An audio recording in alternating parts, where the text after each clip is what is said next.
상담심리교육대학원 잘못 알아보시면 대학원은 구경도 못하고 시간과 돈 모두 날립니다. 특히 비전공자가 준비할 때는 더 조심하셔야 하는데요. 그래서 오늘 영상에서는 심리교육대학원을 비전공자가 어떻게 준비해야 하는지 알아볼 겁니다. 가장 많이 놓치는 입학 조건과 전형 방법, 그리고 선의수학점과 원서 접수 일정을 한 번에 알아보려 하는데요. 이걸 알아보지 않고 대학원 입시를 준비하는 게 불가능합니다. 이 영상으로 많은 정보 얻어 가시고요. 그럼 입학 조건부터 살펴보겠습니다.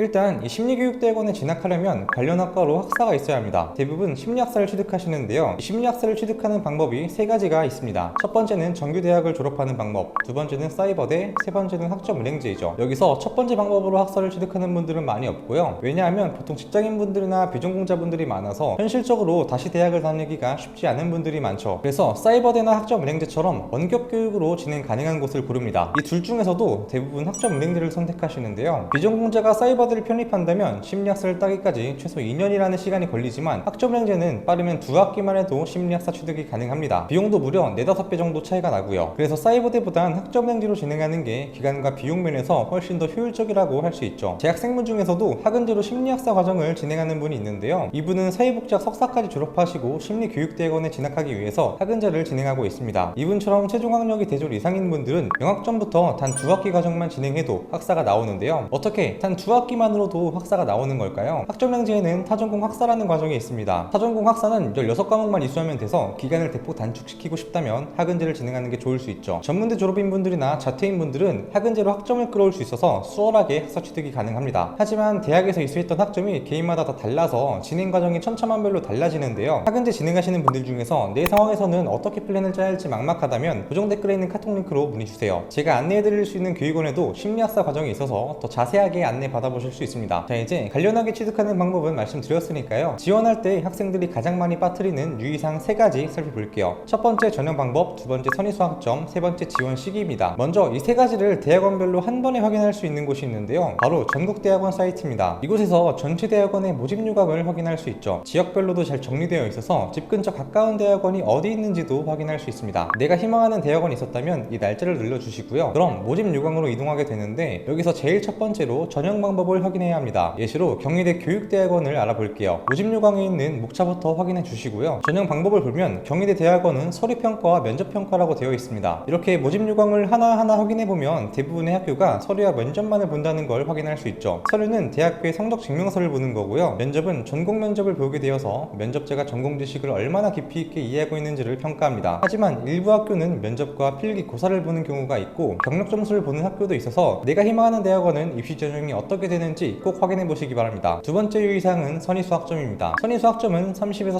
39학점까지 이전에 다녔던 대학에서 꼭 전공학점으로 들어야 하는 것을 말하는데요. 대학원에서 정해놓은 학점을 이수해야 지원 자격이 생깁니다. 일단 학교별로 선의수학점이 다 다르기 때문에 모집 요강을 제대로 확인하는 게 중요하고요. 심지어 이 선의수학점만이 아니라 선의수 과목까지 깐깐하게 보는 학교가 있습니다. 한 예시로 제주대 교육대학원의 경우가 그러한데요. 이렇게 선의수 과목을 명시해 놓은 곳들은 이 과목들을 포함하면서 선의수학점을 채워주셔야 합니다. 입시 준비하시기 전에 선의수학점과 선의수 과목을 꼭 확인해 보시기 바라고요. 근데 대학원마다 선의수 과목을 찾아보기가 너무 어려운 곳들이 있더라고요. 같이 찾아봐 드리고 심리학 과정까지 같이 안내 받아보실 수 있으니까요. 도움 필요하신 분들은 고정 댓글에 있는 카톡 링크로 문의 주세요. 마지막으로 세 번째 유의사항입니다. 바로 원서 접수 일정인데요. 하지만 원서 접수 기간을 확인해야 한다고 말씀드려도 대부분의 분들이 크게 개의치 않게 생각을 하십니다. 그거 그냥 일정 맞춰서 지원하면 되는 거 아니야? 정도로 생각을 하시는데요. 하지만 대학원 원서 접수 기간을 확인해보면 크게 의아한 부분이 있어요. 원서 접수 기간이 생각보다 더 빨리 있다는 점이죠. 3월 전기 입학과 9월 후기 입학은 각각 입학 5개월 전에 원서 접수가 시작되는데요. 대학교와 비교했을 때 더 빠르게 원서 접수가 시작되어서 정상적으로 지원이 가능한 건지 걱정하시는 분들이 있습니다. 물론 가능합니다. 정규대학교와 사이버대는 졸업 예정 증명서로 원서 접수가 가능하고요. 학점은행제도 마찬가지로 학위수의 예정 증명서로 원서 접수를 할 수 있습니다. 하지만 학은제로 학위를 받는 분들은 주의해야 할 점이 하나 있어요. 학점 인정이 늦어졌을 때 필요한 서류를 제때 제출하지 못할 수 있는데요. 그래서 언제까지 학점 인정을 해야 하는지 미리 확인하는 게 중요합니다. 만약 학은제로 입학 조건을 갖추는 분들이 있다면 내 상황에선 언제까지 학점을 갖춰 놓아야 하는지 꼭 알아보시고요. 고정 댓글에 있는 카톡 링크로 물어봐 주시면 빠르게 도움받아 보실 수 있습니다.